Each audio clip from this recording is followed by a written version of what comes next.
အားလုံးမင်္ဂလာပါကျွန်တော် YouTube channel ကိုစော Talks ကနေပြန်လည်ကြိုဆိုပါရစေဒီတစ်ခေါက်ပြောမယ့်အကြောင်းကနည်းနည်းတော့စဉ်းစားဖို့ကောင်းတယ်ဘာလို့လဲဆိုတော့ကျွန်တော်ယောက်ျားလေးတော်တော်များများကကျွန်တော်မွေးရပါ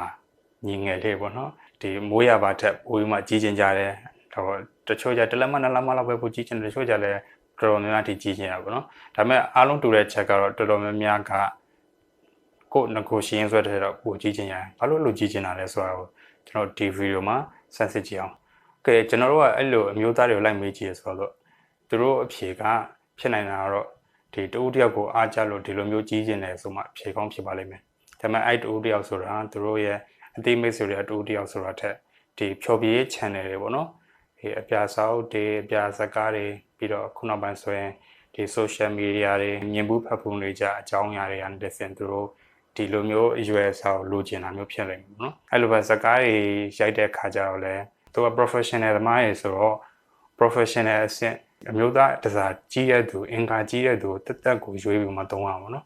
ဒါတင်မကသေးဘဲနဲ့ကျွန်တော်ခုနောက်ပိုင်း social media မှာဆိုရင်အားနဲ့ပတ်သက်ပြီးပိုပြီးရိုက်ခတ်မှုရှိလာပါတော့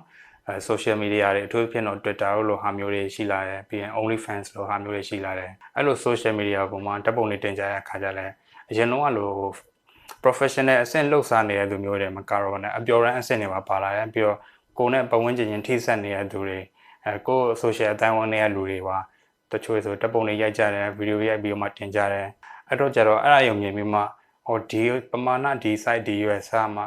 ပုံမှန်လားဒီလိုမျိုးလုပ်နေတာမှာပုံမှန်လားဆိုမှလူရဲ့စိတ်ထဲမှာဒိုလောတန်တရားဖြစ်စေပေါ့အမှန်ကအဲ့လိုဒီလိုမျိုး social media တွေတို့ OnlyFans တို့မှာလုပ်နေကြတဲ့သူတင်နေကြတဲ့သူတွေလည်းအများစုကသူတို့တွေဒီ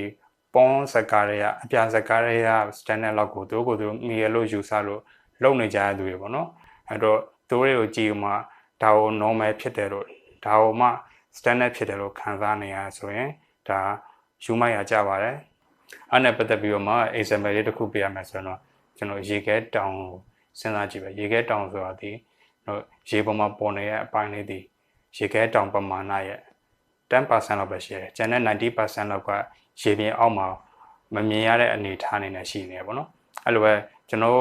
ဒီ porn industry တို့ဒါမှမဟုတ် social media မှာမြင်ရတဲ့ဒီအမျိုးသားတွေရဲ့ပမာဏဒီ 10% လောက်ပဲသူတို့အကြီးဆုံးဆိုရဲပမာဏရှိတဲ့သူတွေလောက်ပဲ social media တွေတို့ porn industry တို့ဘက်မှာရောက်ပြီးတော့မှပြကြတာပေါ့နော်ပြီးတော့နောက်တစ်ခုမှတ်ထားမှာကကျွန်တော်တို့တော်တော်များများကကို average ပုံမှန်ထက်သေးရလို့ယူဆကြတယ်ဒါပေမဲ့တကယ်ကပုံမှန်ထက်တော့မှပိုကြီးလေးရှိပါတယ်ဘာလို့လဲဆိုတော့ကျွန်တော်တို့မြင်နေရလုံးဝ heavy side တွေကိုမြင်နေကြဆိုတော့ကို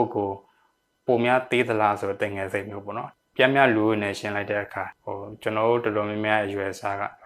ပြန်မြဒါမှမဟုတ်ပြန်မြနဲ့ဒီပြန်မြထက်နည်းနည်းတာတဲ့အနေအထားမျိုးမှာရှိလက်ကြရပါတော့အခုလက်ရှိအနေအထားမှာတော့ကျန်းမာရေးပညာရှင်တွေကနေအမျိုးသားအင်္ဂါကိုစိတ်ချရတဲ့နီလန်းနဲ့ကြီးထွားအောင်လုပ်ပေးလို့မရသေးပါဘူး